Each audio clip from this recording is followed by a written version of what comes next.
Хочу вам еще ориентир показать. Вот доколе в нашем сердце есть слово «хочу, не хочу», «желаю, не желаю», до тех пор враг нас будет разбивать. Поэтому старайтесь избавляться от этого. Пусть ваше будет желание только одно.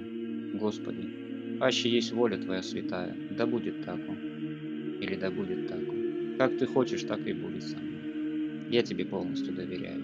Я не просто верю, что Ты есть, я Тебе доверяю. Доверяю свое сердце, свой ум, свою жизнь. Если Ты хочешь, чтобы со мной случилось то-то, буди имя Твое благословенно.